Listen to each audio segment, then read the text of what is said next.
extraordinary ini betul-betul harus kita lakukan. Dan saya membuka yang namanya langkah, entah langkah-langkah politik, entah langkah-langkah kepemerintahan akan saya buka. Salam Indonesia, jumpa kembali bersama saya Moh Gunawan Abdillah di EGTV. Kali ini kita akan menarasikan sejumlah tema yang memang hit di tengah-tengah masyarakat yang begitu viral, yaitu kemarahan Presiden Jokowi terhadap menteri-menteri kabinetnya. Bayangkan, banyak kebijakan para menteri yang berjalan sendiri-sendiri.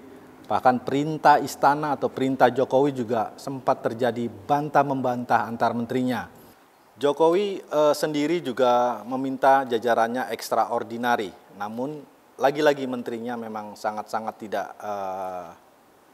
tidak kentara lah bekerjanya di mata Presiden Jokowi. Yang lebih parah contoh Menteri Dalam Negeri Tito Karnavian mengadakan sebuah lomba mengenai video COVID-19 di jajaran pemerintah daerah dan menganggarkan sejumlah dana hingga ratusan miliar. Dana yang begitu fantastis hanya untuk menghadiahkan kepada kepala-kepala daerah. Seharusnya kalau dia mempunyai rasa sense of crisis, Menteri Tito segera mengeluarkan anggaran tersebut untuk diamanatkan kepada rakyat daerah-daerah yang memang benar-benar sangat membantu. Menteri-menteri lain yang kebakaran jenggot, yang saya dengar nih dari orang dalamnya di Menteri Koordinator Perekonomian Airlangga Hartarto, dia dari pagi sampai sore katanya marah-marah. Karena apa? Karena pusing. Dia disebut-sebut sebagai salah seorang menteri yang akan direshuffle. Menteri lainnya juga demikian. Contoh, Ida Fauzia, Menteri Tenaga Kerja. Dia menjadi salah satu menteri yang juga disorot akan direshuffle. Karena kinerjanya memang tidak terlihat lah. Bahkan beberapa petinggi PKB, partai di mana Ida Fauzia berada juga ikut membela bahwa Ida Fauzia telah melakukan ini. Namun lagi-lagi sosok ini juga menjadi sosok menteri yang akan terkena reshuffle.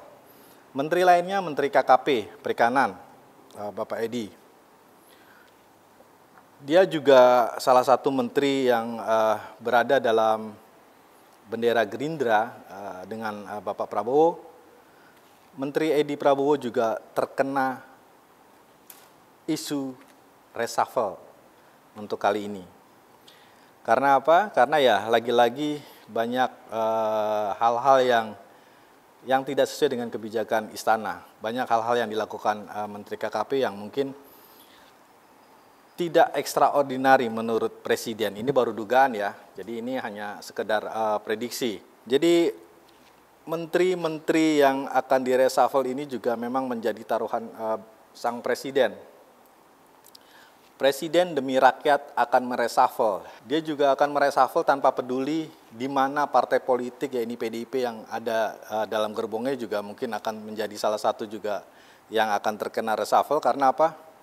Karena demi rakyat, begitu kata Presiden Jokowi saat marah-marah dalam pertemuan kabinetnya kemarin. Jadi pemerintahan Jokowi ini banyak plus minus. Sebagai pemimpin juga dia menginginkan di 2 periodenya ini sebagai pemimpin yang mungkin akan dicintai rakyatnya dengan membuat sebuah terobosan. Bahwa di saat ini, di saat PHK banyak terjadi, di saat pendidikan juga carut-marut, di saat COVID-19 melanda seluruh negeri ini, bahkan data-data dari COVID antara BNPB dengan para ahli juga saling simpang siur. Bayangkan BNPB hanya mengeluarkan bahwa hanya 2.500 orang meninggal, tapi data lain para peneliti menyebut angka sebanyak 35.000 yang diprediksi meninggal akibat COVID. Jadi luar biasa memang. Simpang siur negara ini membuat Presiden sangat marah. Karena apa? Karena datanya tidak sinkron. Jadi para penggantinya pun juga memang sudah sangat terlihat. Contoh anak mantan Presiden SBY, AHY, yang sudah ketemu Presiden Jokowi di Istana Bogor beberapa waktu lalu. Dan saat ini juga terlihat kunjungan-kunjungan politiknya ke beberapa ketua umum partai seperti Caimin dari PKB. AHY juga terlihat menyambangi. Karena apa? Karena AHY diprediksi akan masuk ke dalam gerbong yang akan direshuffle ini. Anak Amin Rais juga menjadi salah satu orang yang diprediksi juga akan masuk karena didorong oleh beberapa petinggi partai seperti Pak Zulkifli Hasan juga mendorong Mumtaz Rais untuk masuk ke dalam kabinet Presiden Jokowi. Untuk apa ya? Mungkin untuk mengademkan Amin Rais atau apa, yaitu hak prerogatif dari Presiden Jokowi. Jadi menambah gerbong koalisi ini sendiri juga bisa memperkuat atau malah memperburuk juga bisa terjadi. Namun sekali lagi Presiden mengatakan bahwa demi rakyat dia akan mengganti menteri yang tidak bekerja keras. Jadi extraordinary juga memang sangat diperlukan. Jadi menteri harus satu arah, satu kebijakan, yakni apa yang dikatakan Presiden harus dilakukan menterinya. Selain Menteri Kesehatan yang memang menjadi sangat, ini juga yang tadi saya sebutkan bahwa ada petunjuk dari kemarin tanggal 6 Juli ditandatangani oleh Kementerian Kesehatan mengenai rapid test paling tinggi 150.000, tapi di RSPAD Gatot Subroto tanggal 7 Juli masih terkena 300.000. Jadi bayangkan, tidak ada hierarki yang jelas dari kementerian ke lembaga-lembaga kesehatan di negeri ini.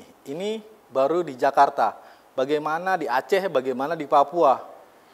Ini di Jakarta aja tidak sinkron. Jadi itu mungkin salah satu pantauan dari kami, fakta yang kita temukan bagaimana tidak sinkronnya lembaga Kementerian Kesehatan dengan rumah sakit pemerintah di ibu kota negara yang dekat.